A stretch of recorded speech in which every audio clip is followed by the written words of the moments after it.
Are you one of those plant people that really likes to get into the nitty-gritty and talk about the scientific processes of plants and what they might teach us in terms of why our plants do what they do and what purpose does it serve? If you are, stick around with me and let's geek out to the nth degree about plants.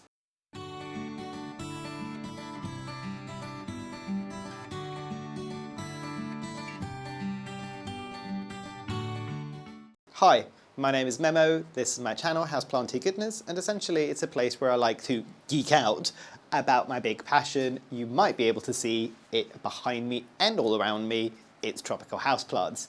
And today, as I said, I want to go into a bit of the scientific processes of houseplants. I've touched on this in different other videos, but I wanted to give one cohesive video where at least I kind of tell you some of the most interesting adaptations I think that a lot of plants, specifically adaptations that houseplants will have by and large, not all of them, certain plants will have these and some others won't, based on how they respond to their environment and kind of influences around the environments. So without further ado, let's look at the first one. So the first one I want to touch on in a bit more detail is something called guttation. We're going to be talking about a lot of very scientific-y words, and some of them are hilarious, some of them are a bit interesting, some of them are hard to say. So yes, the first one is guttation. And guttation, I will hopefully find the picture and add it here so you can see I've got one somewhere that I need to kind of add. I don't have any of my plants currently doing it, otherwise I would show it to you kind of live on a plant. But you will get this a lot of the time on things like Alocasias and Colocasias, and you might see it, let me give you an example on this kind of Syngonium cheopens that I've got. So imagine this is an Alocasia leaf and you've got that little kind of point that happens at the bottom of the leaf. You will get water droplets that are happening at the very bottom of the leaf a lot of the times. Not always, sometimes you can get it along the leaf as well, but a lot of the times it will be at the bottom of the leaf. Now, that isn't, as far as I remember, it is not just water. I think it sometimes has other kind of elements that are coming in from the plant, because what has happened and what causes guttation to happen is, say for instance, you haven't watered your Alocasia for a bit too long and you all of a sudden flush its kind of pot and you water it deeply, and essentially what that plant goes, ooh, there is water, make kind of hay whilst the sun is shining, whilst I'm also getting blinded by the sun behind me or in front of me. And they absorb the water really, really quickly, and then all of a sudden they go, oh no, there's too much water now. I may have been a bit greedy, sucking up all that water so quickly as I did. Imagine it kind of going with a straw and go, and it comes up and it sucks up all this water as if it's going through like a straw. So, and it causes kind of a bit of an imbalance in the plant. And what the guttation is doing is essentially trying to expel some of that quickly absorbed water so that a plant doesn't get, I think it's probably closely linked, again this is my assumption here, is closely linked to something called edema. It's trying to avoid getting edema. And edema is another thing that's quite interesting, but I'll kind of touch on it briefly here, is have you ever seen maybe on a leaf and you see something almost a bit like a blister or a spot? And you know how you might get a spot on your face and it's got pus in it, and like you can see that there's something within that kind of pustule. It's very similar, but usually you can tell that it's quite fluidy and it's quite watery basically on the inside. What is happening is the cells within that leaf have absorbed water too quickly and essentially burst the cells, but the membrane on the top of the leaf, if I'm not mistaken, is the thing that is causing that water to stay within. So it's essentially creating a bit of a spot of kind of water that it should be expelling. So you can imagine, again, this is just my assumption, that guttation is trying in essence to stop that from happening. Guttation can also, edema can also appear in different other ways. And again, I don't think I've got any plant. I have watered a plant that tends to get a form of kind of edema, and if it has got, I'll take some videos or pictures and add it here. But you might also get it as a kind of thicker line of kind of water almost that you might see at the back of the leaves. That, if I'm not mistaken, is a form of edema or kind of early onset edema. It's not causing any damage to the plant. The problem with edema, it's irreversible. So if you get that spot, There's no going back from it. There are certain people that say pop the spot or don't pop the spot. If you pop the spot, you're kind of exposing that internal structure of that leaf to the elements, so you need to be careful that it doesn't get any kind of disease coming into it. So there's all of these things. But guttation is very interesting because essentially is what the plant is kind of trying to self-regulate there. Now, how would this apply to them kind of adjusting to their environment? If you think about most of these plants, think about Alocasias and Colocasias, they tend to run or kind of grow near kind of riverfronts, basically, or kind of along rivers or kind of masses of water within rainforests. So they can be quite thirsty plants, but at the same time, if you'd imagine there's a heavy rain season, or some of these rivers might break their banks, and all of a sudden there's a lot more water available than the plant maybe needs. It might have come straight after a bit of a drought period. So that super quick absorption, and then the plant goes, oh no, I need to fix this. So guttation happens. Very, very cool thing that can happen to a lot of plants. And to me, I think it's a really interesting process because it gives you, as a kind of plant parent, a bit of an early indication to kind of say, I need to adjust my watering. And in an ideal world, this shouldn't be happening. So do I need to do more frequent watering or less frequent watering, because it could also happen if you're constantly giving your plant too much water. But it's a good indication for you to kind of pay attention and go, what's happening here? What's causing the guttation? And then try to kind of troubleshoot and solve that. Moving on to another planty process that excretes a form of fluid from the plant, either on the foliage or on the stems. And this is something that could happen to a whole host of different like tropical plants and a lot of house plants that we have.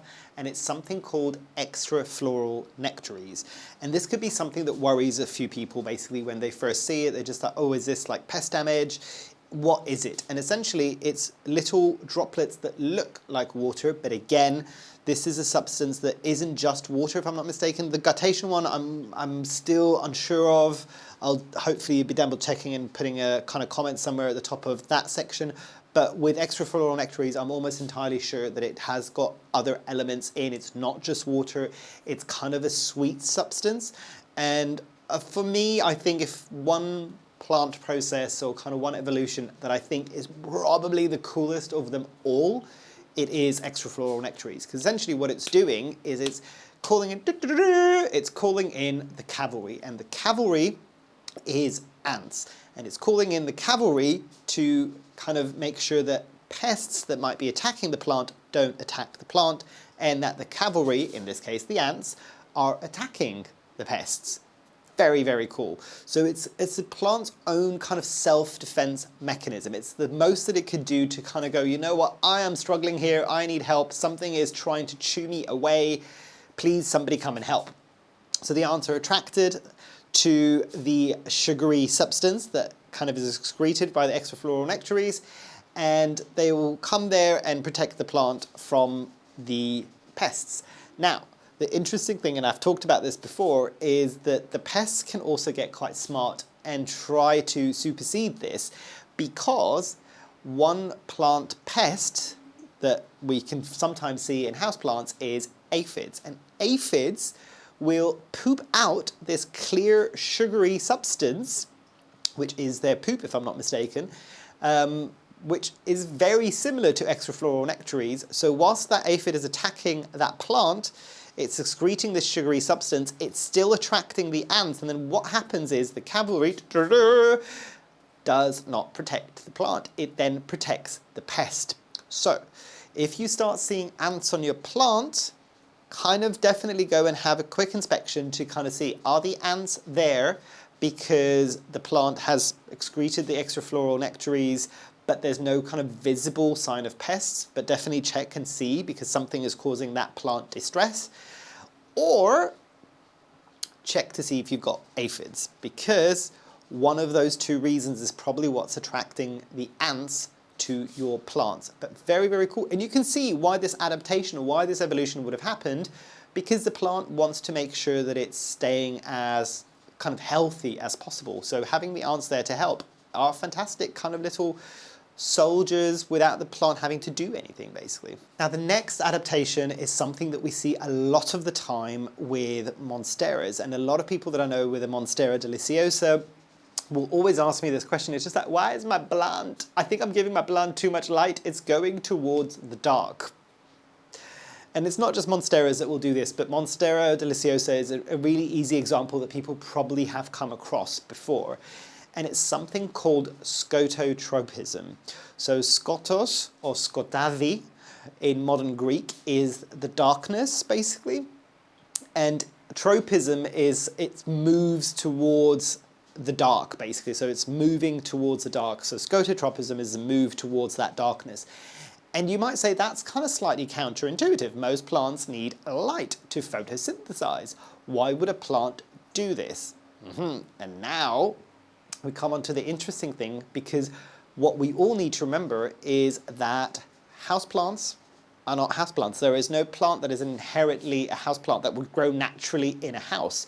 It does well in a house because a house might have similar conditions to its natural growing environment outdoors, and it would be on the floor of the kind of tropical jungles. Now, try to imagine what a tropical jungle might look like. It's got very tall kind of trees, a lot of shade, and you might only get dappled light coming through that foliage of those trees down at the very lower level where some of these plants, some of our house plants, our tropical plants, are growing. Now, with a lot of these plants, how do they get closer to higher light levels? They need to find a tree to attach. Now think about it for a moment. The closer this plant gets to a tree, the more likely it is that that area is going to be even more shaded than where they were originally, like kind of when they're getting the dappled light. So, by the plant showing or exhibiting skototropism, so that move towards the darkness, what it's doing is it's kind of creeping along the kind of ground level of that jungle, looking for a tree, which is casting that darkness, basically. It then would hit, hopefully, the trunk of a tree, and then attach with its aerial roots and start climbing upwards. So its move towards the darkness is a really good strategy, because if it will move towards the darkness, it will eventually find the trunk of the tree that is causing the darkness, attach to that, and then start climbing up. And the higher it goes, and eventually it will burst through the foliage, and I say eventually, it could take a very long time that it bursts through the foliage of that tree, there's more light. It's kind of playing the long game. These plants are playing the long game and going, I know that if I go towards the darkness, eventually I will find something, in this case the tree trunk, that will help me get closer to the light. So in a household environment, if you're seeing your plant exhibiting the kind of skototropism kind of evolutionary trait, what you might want to do is adjust light levels. So it's probably not getting enough light, and it thinks that by moving into lower light still, it will eventually hit a tree trunk and move up. So you could do two things in that situation. A, give it a bit more light, and B, give it something to attach to, like a moss pole, like a janky support stick, which means that that plant will then stop moving towards the darkness. It thinks it has found the tree, and it will start climbing up against that moss pole, for instance, and it's also getting more light because you're giving it a bit more of a bright position. So skototropism, very, very cool. It's especially good for these plants because, again, strategy towards playing the long game. If I go towards the dark, eventually I will get more light. Now, how about we talk about succulents for a change? Technically not a tropical plant. I mean, it could be classed as a tropical plant, I don't know. But you would think succulents, you think slightly more arid, kind of more deserty type conditions, or very, very dry conditions. And because of those kind of factors and that kind of region of the world where it will grow with that kind of a climate, most, not all, I don't think, most succulents do something called CAMS in a kind of biological sense. It's an abbreviation that is crassulation acid metabolism. I'll put it up the top so you can see what it's kind of how it's written. And essentially, it's just a very fancy scientific way of describing something that succulents do that is different to most other plants, which is the process of transpiration, if I'm not mistaken, which might, and this is the bit that I always get a bit confused, it is kind of slightly linked towards their photosynthesis. So they will photosynthesize during the day. So they'll kind of try to absorb as much of that light so they can kind of photosynthesize. But a lot of plants will do photosynthesis and they will transpire, which means that they will kind of do the exchange of gases, if I'm not mistaken, through something called the stomata. Again, mouths. They're little cells on the leaf structures or the plant structures that open up to allow for this exchange of gases. And at that point, when these kind of mouth-like cells open up, if it's too warm and too dry, the exchange of gases isn't the only thing that happens. The plant will also lose some of its moisture. Now, if you think about a desert. Think about a desert, and hopefully some people might know this by now. Deserts are very, very dry, very, very hot during the day.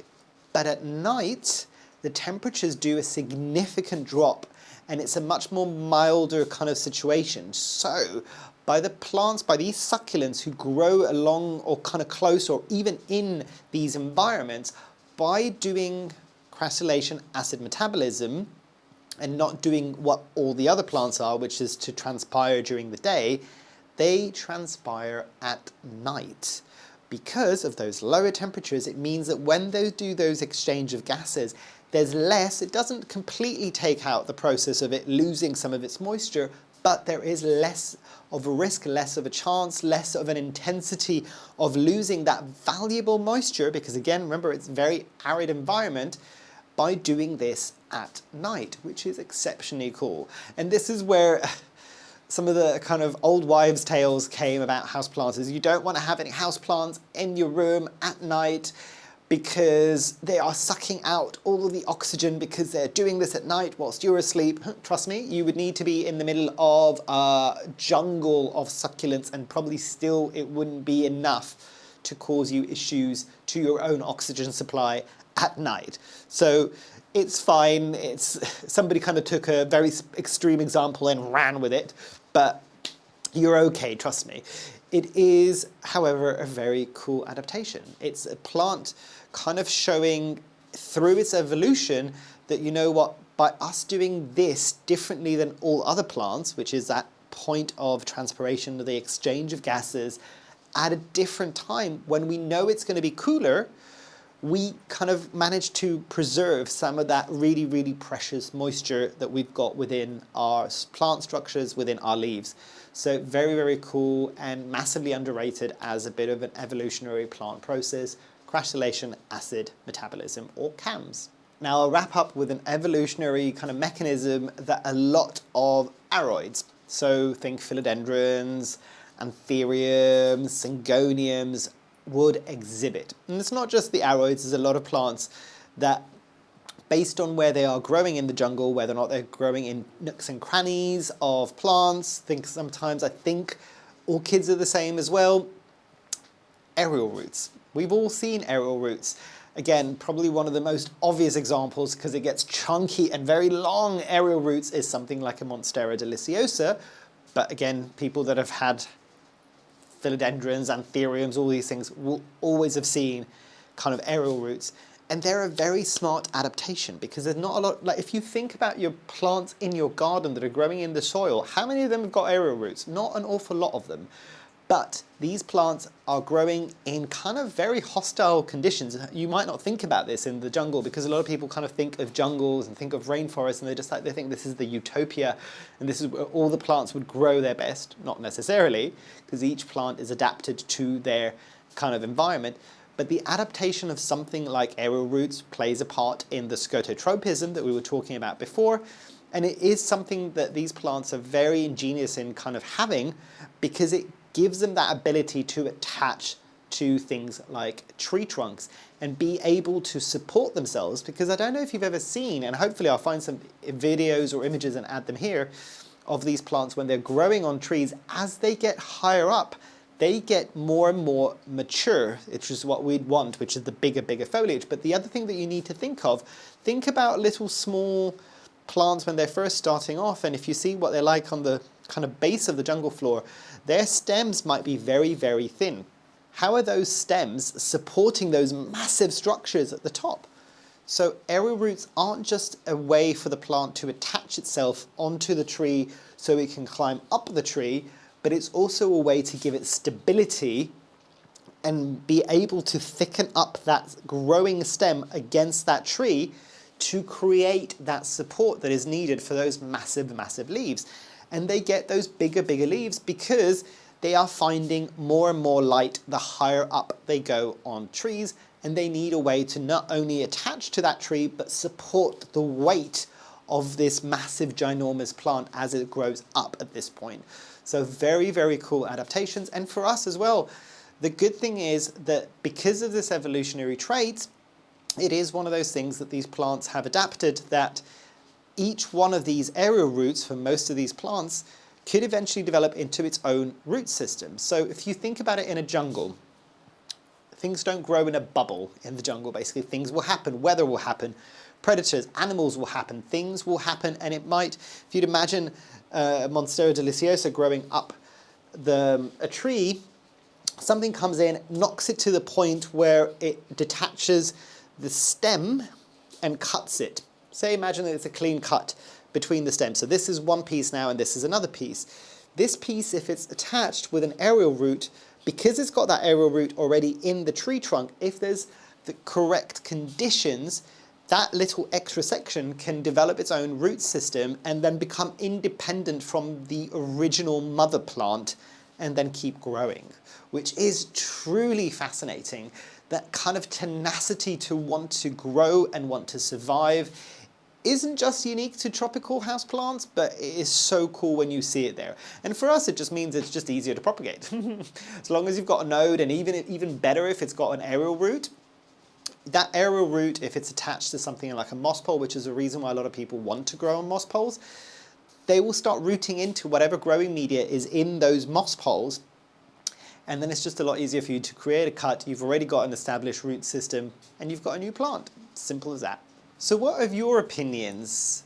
Did I surprise you with some of these facts? Did you know most of this before? Did I miss your favorite evolutionary process that houseplants have kind of evolved over centuries of growing in their environment, which makes them kind of cool and kick-ass? Tell me down below in the comments and let's have that conversation. You know as well as I do, the people that have been here for a while, that I love geeking out about plants more than anything else, basically. So I can talk about this for days. Potentially, if you want to do if you want me to do a very, very specific deep dive into one specific process, again, let me know in the comments down below. And it could become its own series. It could become a plant process series where each video looks in depth at one process at a time, and we can analyze it a bit more. Not only why it's happening, what plants tend to have it a bit more than others, and what it might mean in our collections and in our care. But yeah, hopefully you've enjoyed. Hopefully I shall see you here soon, and I truly, truly hope that you have a great rest of your day. Thanks. Bye.